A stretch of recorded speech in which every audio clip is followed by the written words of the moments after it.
Hello guys, I am Rahul Mishra. कैसे हैं आप लोग? उम्मीद करते हैं आप लोग भी बहुत अच्छे होंगे और व्यस्त होंगे, पढ़ रहे होंगे, तैयारी में लगे हुए होंगे।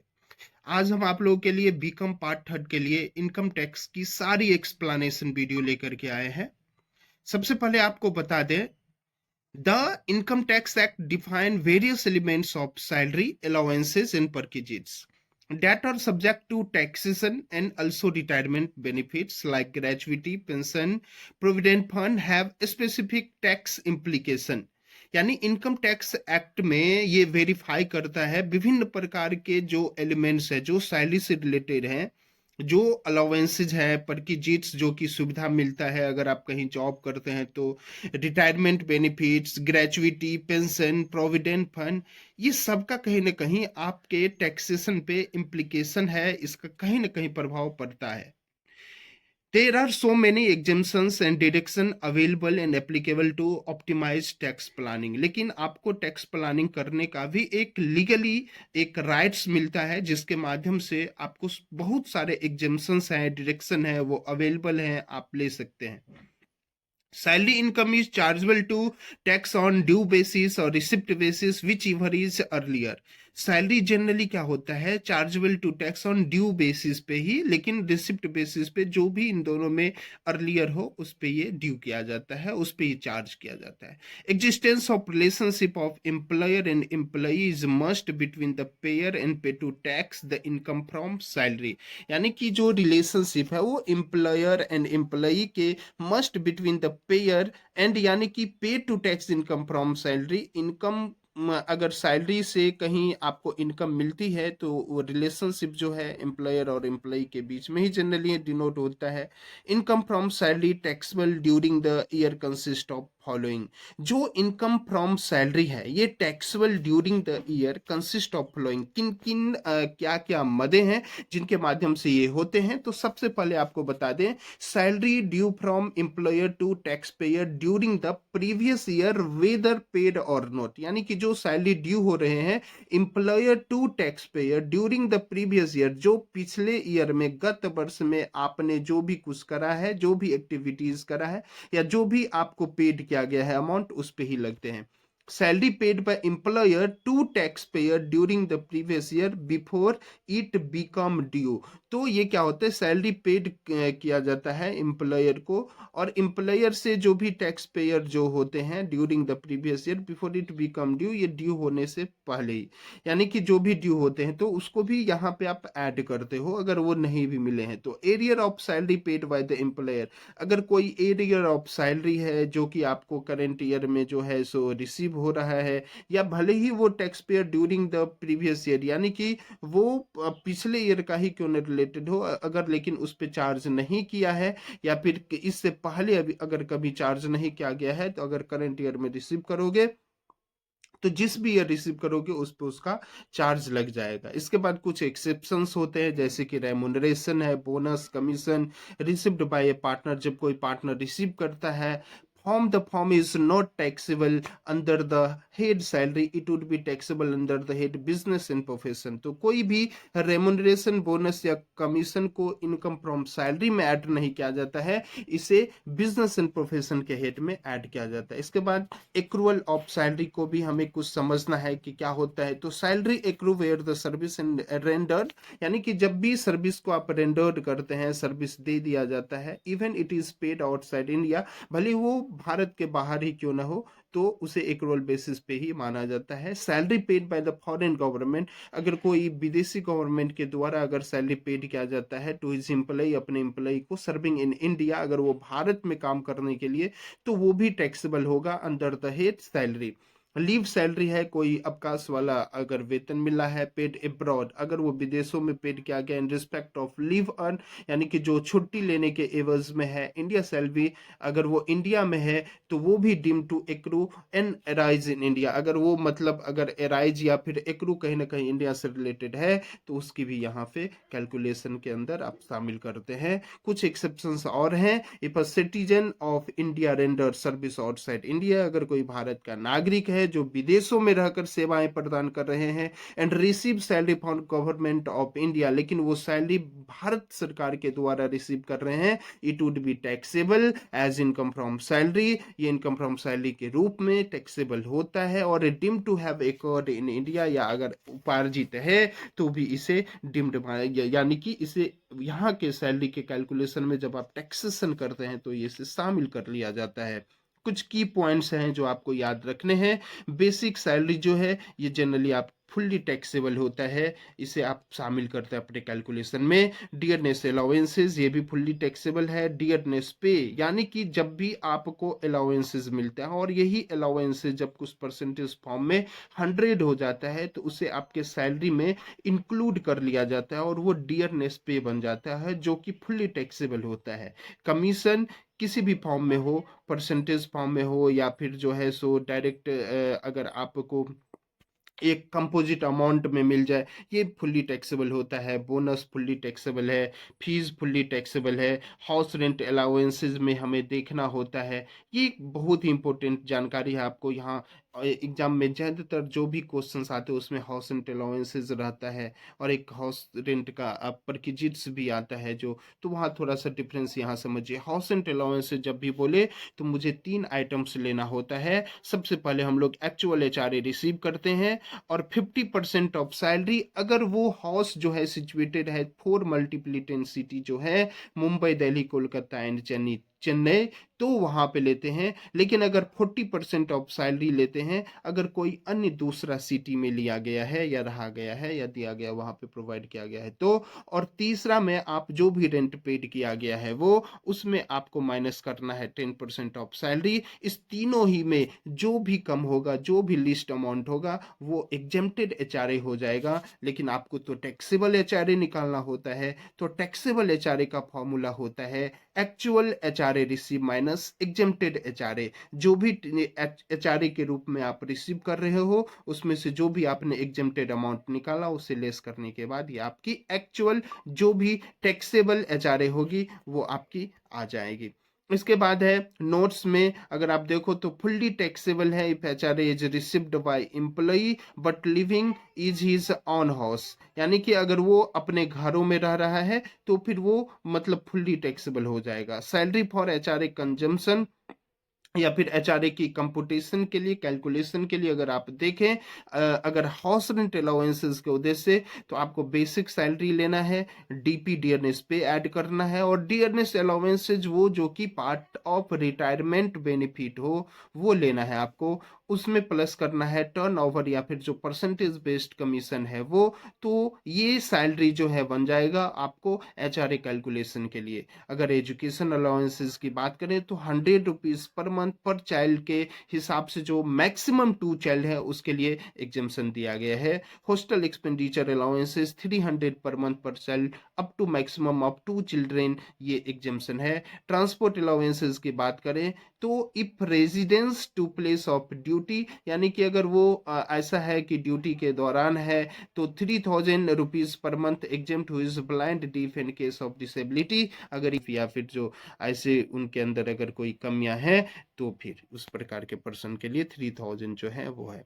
अगर आप working in any transport business running one place to another amount, जो कि यानी कि एक जगह से अगर दूसरी जगह के लिए है तो जो अमाउंट एग्जेम्पशन होगा मुझे निम्न प्रकार से निकालना पड़ेगा। सबसे पहले हमें 70% ऑफ अलाउंसेज रिसीव करना है, जो भी अलाउंसेज रिसीव होगा उसका हमें 70% कैलकुलेशन करके लिख लेना है। उसके बाद 1000 पर मंथ के हिसाब से 10,000 पर मंथ के हिसाब से पूरे होल ईयर का हमें वो लेना है। वो जो टैक्सेबल पार्ट जो होगा वो एक्चुअल रिसिप्ट में से जो ये एग्जेम्प्ट अमाउंट इस दोनों में जो भी लेस होगा वो लेकर के लेस कर देंगे तो टैक्सेबल पार्ट ऑफ अमाउंट निकल जाएगा। इसके बाद है travelling allowances exempt for official purpose, लेकिन अगर ये ऑफिशियल पर्पस के लिए ट्रैवलिंग अलाउंसेज है तो फुल्ली एग्जेम्पशन होता है। डेली अलाउंसेज या फिर कन्वीनियंस अलाउंसेज है या फिर हेल्पर अलाउंसेज है, असिस्टेंट अलाउंसेज है, रिसर्च के लिए कोई रिसर्च काम करने के लिए आपको अलाउंसेज मिला हुआ है, यूनिफॉर्म अलाउंसेज है, ये ऑल जितने भी हैं ये सभी एग्जेम्प्टेड होते हैं। It is for official purpose any allowances or packages provided by government to employee will be fully exempt। अगर कोई गवर्नमेंट पर्पज से या फिर गवर्नमेंट ऑफिस में अगर आप काम कर रहे हैं, अगर किसी भी प्रकार के अलाउंसेज या पैकेजेस प्रोवाइडेड जो गवर्नमेंट एम्प्लॉय को मिलता है वो फुल्ली एग्जम्प्ट होता है। कुछ स्पेशल कंपनसेटरी अलाउंसेज हैं, जैसे कि हिली एरिया अलाउंसेज है, ये 300 से लेकर 7000 तक जो है, ये according to location and condition के हिसाब से यहाँ एग्जामेशन है। आपके क्वेश्चंस में ये गिवन रहेंगे। बॉर्डर है, डिफिकल्ट है एरिया है, कुछ डिस्टर्ब एरिया होते हैं, ऐसे भी एग्जामेशंस यहाँ वेरीज करता है, यानी कि ये अलग अलग जो आधार पे होते हैं। और ये 200 से लेकर 1300 पर मंथ के हिसाब से है। ट्रेवल एरिया अलाउंसेज हो गया, ये अप टू 200 रुपीज एग्जामेशन है। कंपनसेटरी फील्ड एरिया अलाउंसेज है, ये भी एग्जामेशन है, अप टू 2600 पर month, but no any claim of exemption. अगर इससे पहले अगर उन्हें किसी भी प्रकार का क्लेम नहीं किया है, अगर वो नहीं एग्जामेशन रिसीव हुआ है, तो इस पे 2600 पर मंथ के बेस पे मिलेगा। अन्यथा उसे 1000 रुपीज पर मंथ के हिसाब से मिलेगा, अगर उन्होंने कोई पहले ऑलरेडी एग्जामेशन ले करके रखा हुआ है। Underground allowances up to 800 per month से एग्जामेशन है। हाई अल्टीट्यूड अलाउंसेज है, ये 1060 रुपीज पर मंथ के हिसाब से एग्जामेशन है। अल्टीट्यूड इज एबव 9000 फीट, अगर 9000 फीट से ऊपर की ऊंचाई पर अगर रह रहा है तो 1600 पर मंथ के हिसाब से जो है वो यहाँ पे एग्जामेशन है। अगर हाई एक्टिव फील्ड एरिया में रह रहे हैं तो 4200 पर मंथ के हिसाब से एग्जामेशन है। आइलैंड ड्यूटी अलाउंसेज अगर है तो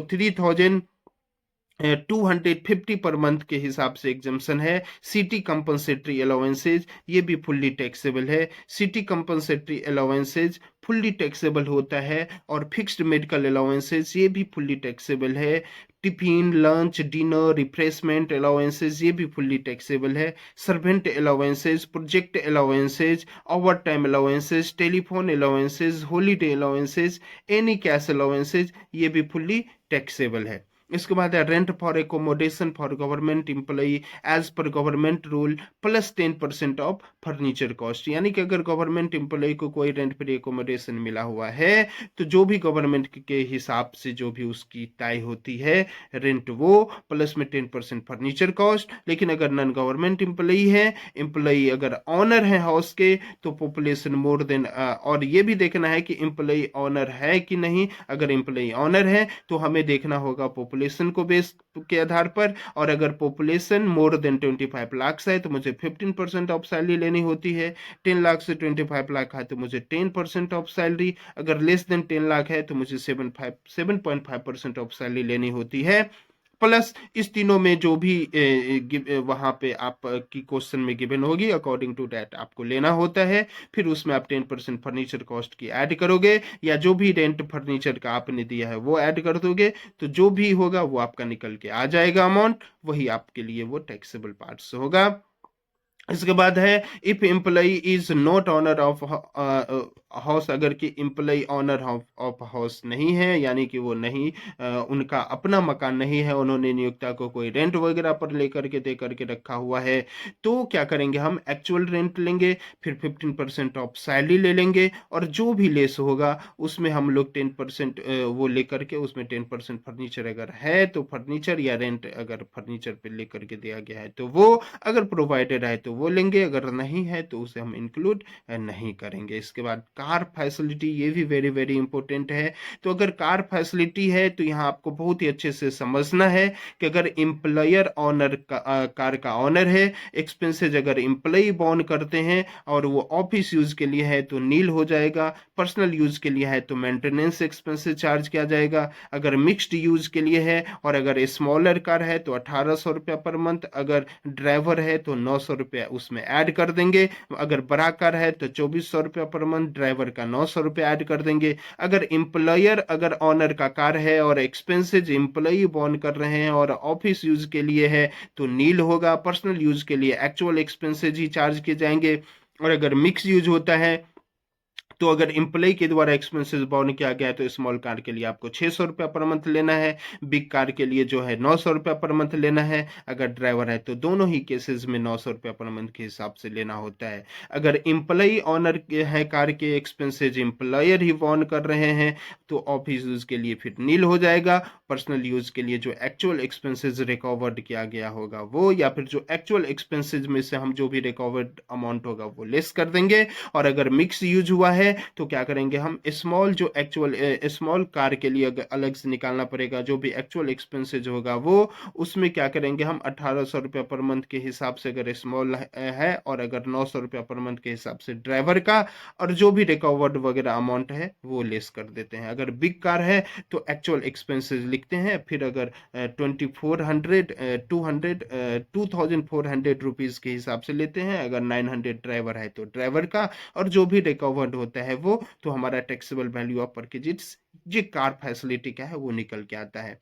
अगर एनी अदर ऑटोमेटिक कन्वीनियंस है, actual running and maintenance charge met और रिम्बर्स्ड बाय द एम्प्लॉयर, तो क्या करते हैं, अगर ऑफिशियल पर्पस के लिए है तो फुली एग्जम्पशन है, partially official and partially personal use के लिए है तो एक्चुअल एक्सपेंसेस के बराबर ही होता है। अगर एजुकेशन फैसिलिटी की बात करें, अगर फैसिलिटी में अगर वो स्कूल ऑन्ड एम्प्लॉयर के द्वारा होता है तो सबसे पहले आपको cost of education in similar school का लिखना है, 1000 पर मंथ के हिसाब पे जो भी चाइल्ड का है वो लिखना है, और रिकवर्ड फ्रॉम जो भी एम्प्लॉय से है वो उसको माइनस कर देना है। यानी कि जो भी cost of education similar school में उसमें से 1000 पर मंथ के हिसाब से चाइल्ड वन चाइल्ड पे जो है ये, और जो भी रिकवर्ड किया गया है वो माइनस कर देने से आपका निकल जाता है। इन एनी अदर स्कूल में अगर वो फैसिलिटी गिवन की जा रही है तो जो भी अमाउंट इनकर्ड हुआ है वो उसमें से आप लेस कर दोगे जो भी अमाउंट रिकवर्ड किया गया एम्प्लॉय के द्वारा वो। अगर हाँ, ये ध्यान रखना है, यहाँ ₹1000 पर मंथ के हिसाब से पर चाइल्ड ही एग्जाम्शन अलाउड होता है, कुछ केसेज हैं वहाँ पे। एम्प्लॉइज प्रोविडेंट फंड की बात करें तो प्रोविडेंट फंड मुख्य रूप से 4 प्रकार के होते हैं: statutory provident fund, recognised provident fund, unrecognised provident fund और पब्लिक प्रोविडेंट फंड। तो बात करें तो ये आपको डेटा पूरा अच्छे से लिखा गया है। अगर एम्प्लॉयर कंट्रीब्यूशन है तो एसपीएफ में फुली एग्जम्पशन होगा, और रिकॉग्नाइज्ड प्रोविडेंट फंड में अगर एग्जम्पशन 12% तक है, अगर 12% के एवज अगर उससे एक्सेस में अगर कर देते हैं तो वहां पे वो एग्जम्पशन नहीं होता है, उसे आप जो है सो चार्ज करते हैं, यानी 12% तक जो है सो यहाँ एग्जम्पशन है। अगर यूपीएफ में फुली एग्जम्पशन है और पीपीएफ में कैन नॉट कंट्रीब्यूट, यानी कि पीपीएफ में ना कोई एम्प्लॉयर कंट्रीब्यूशन कर ही नहीं सकते हैं। ठीक है, ये होता है। और डिडक्शन अगर यहाँ अगर देखा जाए तो 80C से जो 80U तक का है जो एम्प्लॉयज कंट्रीब्यूशन वगैरह पर है तो एसपीएफ में अवेलेबल है, आरपीएफ में भी अवेलेबल है, यूपीएफ में अवेलेबल नहीं है, पीपीएफ में भी अवेलेबल है। अगर इंटरेस्ट क्रेडिट की बात करें प्रोविडेंट फंड पे तो ये एसपीएफ का फुल्ली एग्जम्पशन होता है, और आरपीएफ में 9.5% से एक्सेस पे चार्ज किया जाता है। अगर वैसे अगर 9.5% तक है तो वो एग्जम्पशन होता है। यूपीएफ का फुल्ली एग्जम्पशन है, आरपीपीएफ का फुल्ली एग्जम्पशन है। At the time of payment receive, जब भी आप ये प्रोविडेंट फंड का पैसा रिसीव करना चाहोगे उस समय में एसपीएफ पे फुली एग्जम्पशन होता है, आरपीएफ पे भी फुली एग्जम्पशन होता है, बट कुछ सर्टेन कंडीशन यहाँ पे एक्सेप्शनल केसेस में गिवन रहते हैं। यूपीएफ पे फुली टैक्सेबल होता है, और पीपीएफ पे फुली एग्जम्पशन होता है। रिटायरमेंट बेनिफिट की अगर बात करें, कुछ लीव इनकैशमेंट वगैरह होते हैं, तो गवर्नमेंट एम्प्लॉय की जब भी बात करते हैं हम तो ये फुल्ली एग्जम्पशन है। अदर एम्प्लॉय की बात करें तो ये list of following salary exemption होगा, एक्चुअल अमाउंट जो भी रिसीव होगा, और अनयूटिलाइज अर्न लीव जो है वो उसमें मल्टीप्लाई करेंगे एवरेज मंथ सैलरी से, और 10 मंथ की एवरेज सैलरी भी निकालेंगे, और एक आरएस 3 लाख रुपया एक टोटल अमाउंट के रूप में रखेंगे। जो भी इन चारों में से जो भी कम होगा वही आप जो है सो चार्ज करेंगे। हाँ, ध्यान रखेंगे, well computing unutilise earn leave entitlement can not exceed 30 days for completed year of service rendered to the current employer।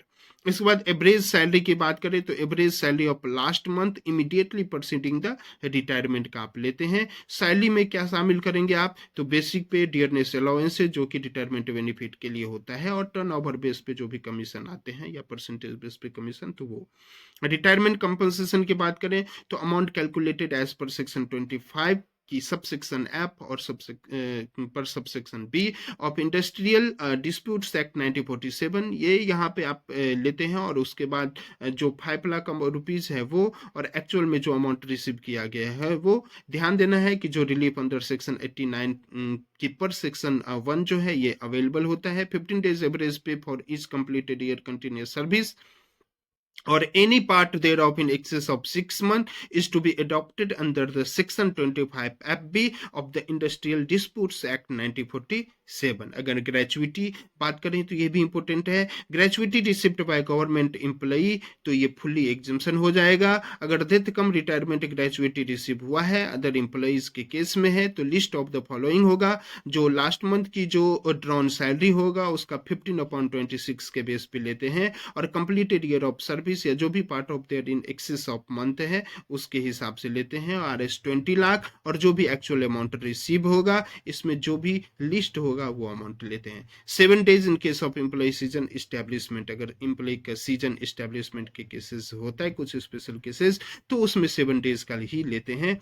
Salary में आपको क्या इंक्लूड करना है, तो जो भी लास्ट ईयर की जो सैलरी होगी जिसमें कि टीए डियरनेस अलाउंसेस को आप हटा देंगे, एंड जो डियरनेस जो भी लास्ट ईयर की सैलरी होगी उसमें डियरनेस अलाउंसेस को इंक्लूड करके बोनस कमीशन एचआरए वगैरह को आप एक्सक्लूड करते हैं, हटा देते हैं।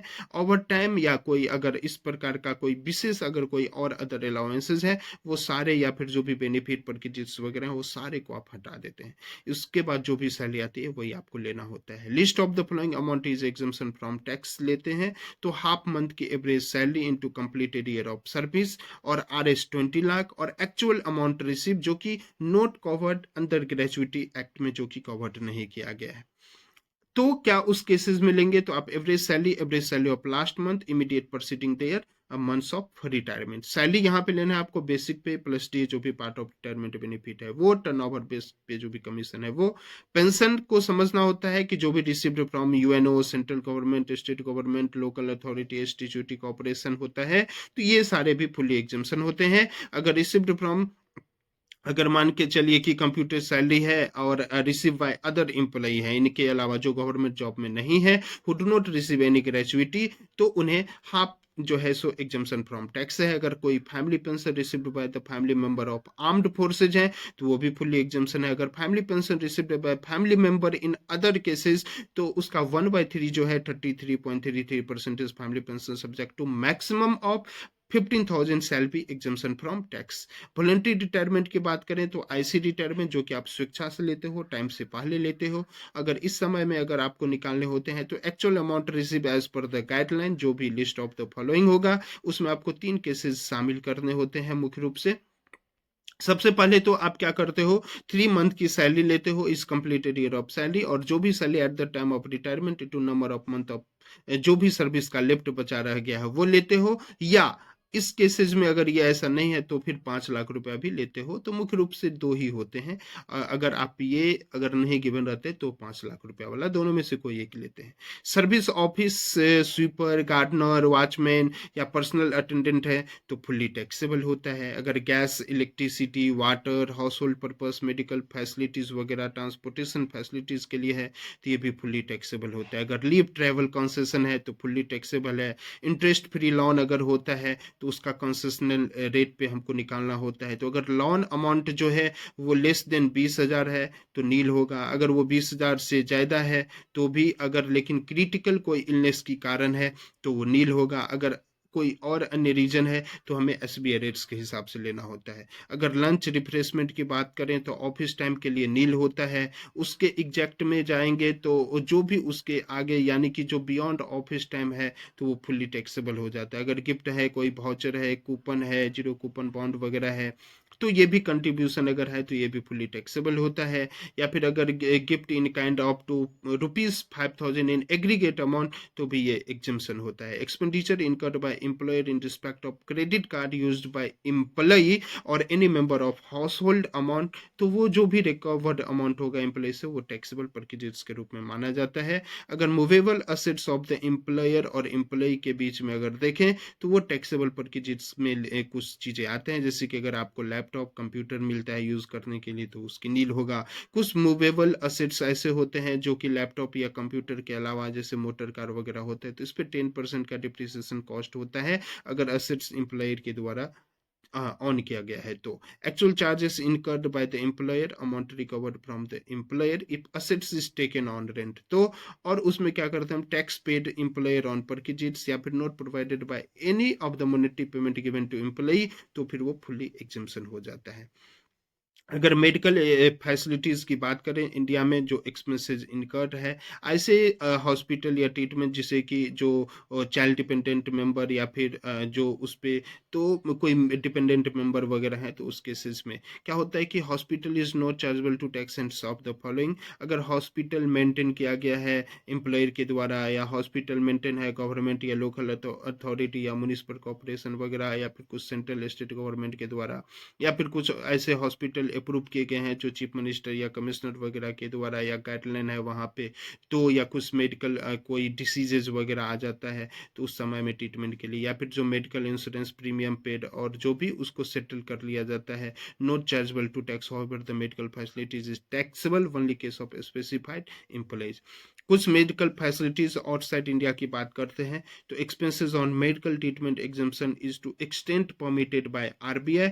Expenses on stay abroad for patient and attendant exemption होता है लेकिन ये परमिटेड बाय आरबीआई के द्वारा होता है। Expenditure incurred on travelling of patient and one attendant अगर होंगे तो exemption if gross total income before including the travel expenditure of employ does not exceed RS 2 lakh. Medical facility और इम्बर्समेंट ऑफ फॉर कोविड-19 वगैरह के लिए सेटलमेंट करने के लिए अगर मिलता है तो वो टैक्सेबल परक्विजिट्स के रूप में माना जाता है।